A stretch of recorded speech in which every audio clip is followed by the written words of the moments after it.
75, ang araw ay mabilis na lumalawak dahil sa pagtanda. Kung ang lupa ay hindi tumakas, ito ay iluluto sa mga biskwit. Pagkatapos nagpasya ang mga tao na mag-install ng libo-libong makina sa mundo, umaasa sa kinetic energy para itulak siya palayo sa solar system.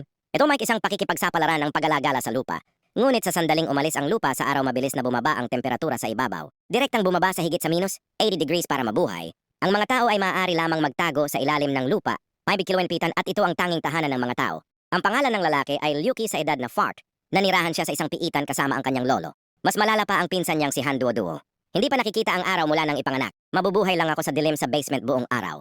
Ang pinakamalaking hiling ng magkapatid ay lumabas at tingnan. Sinasamantala ang kadalisayan dinala ni Liuki, ang kanyang nakababatang kapatid na babae sa underworld, para magrenta ng 2 set ng kagamitan. Gumawa din ng peking brand name, matagumpay na nakahalo sa pangkat na lumabas para magtrabaho. Sa sandaling lumabas ka, ang temperatura ay direktang bumaba sa minus 80 degrees. Ito ay isang mundo ng yelo at niebe sa labas. Sa oras na ito ay hindi nila alam. I-drag ito yung sa pagkakataong ito. Ito ang ganap na magbabago sa kapalaran ng buong sangkatauhan. Mabilis na natagpuan ni Liuki ang kotse ng kanyang lolo, number 373. Ipinasok nila ang card ng kotse na kanilang inihagis. Agad na umandar ang sasakyan Hanjiang Senior Driver. Ang Beijing 3rd District Transportation Commission ay nagpapaalala sa iyo, libo-libong kalsada, pangkaligtasan muna hindi regular na pagmamaneho, 2 linya ng luha para sa mga kamag-anak. Ang kotseng ito ay hindi isang bagay na kayang imaneho ng mga ordinaryong tao. Sa kabutihang palad, natuto si Liuki ng mga lobo. Bagamat muntik nang mabangga ang ilang sasakyan, ngunit sa wakas ay tumama ito sa kalsada. Sa kasamaang palad, hindi ito masyadong sabay-sabay. Sa isang istasyon ng kalawakan 100,000 kilometro mula sa Earth, Chinese astronaut Liu Feixiang handa nang magretiro at umuwi, at siya ay kay Liuki. Ang kanyang misyon na iligtas ang planeta, 17 taon na ang nakakaraan, kailangang iwan ang batang anak. Kaya naman ang relasyon ng mag-ama, maging tense, buti na lang at makakauwi na siya ngayon. Bago umalis, binigyan siya ng isang bote ng kaibigang Ruso na si Lauma, 82. Taong gulang na rice wine, ipagdiwang ang kanyang pagre-retiro. Palihim din niyang pinasok ang alak sa mga balahibo ni Liu Feixiang bahay, ngunit mayroon pa rin silang mahalagang gawain bago magretiro. Ito ay upang putulin ang lupa sa orbit ng Jupiter. I-access ang Jupiter column, hayaan ang lupa na ganap na umalis sa solar system, pero hindi pa nila alam. Ang krisis ng hindi pangkaraniwang pagkawasak ng lupa ay tahimik na nalalapit. Sa isang banda, matapos malaman ng aking lolo na inaresto sina Liuki at Dodo, Punta sa police station, una niyang inilabas ang mga tuyong earthworm na pinagyaman niya sa loob ng maraming taon. Sana ma-accommodate ako ng mga pulis at palabasin ang 2 bata, dahil dito hindi ito tinanggap ng mga pulis. Kinagat ni lolo ang kanyang mga ngipin. Inilabas niya ang videotape na itinago niya sa loob ng 15 taon. Dahil dito nabigo ang panunuhol. Sa halip, siya mismo ang nahuli. Sinipalang ni lolo ang kanyang tsinelas. Pagkatapos ay sumipa si Gaba. Sobrang lakas, chirp chirp chirp, hindi naman big deal para sa mga preso sa tabi ko na panoorin ng excitement. Magaling. Kumakatok, kumakalusko sa dingding, malakas na lindol. Ang buong mundo ay nagsisimula ng gumuho.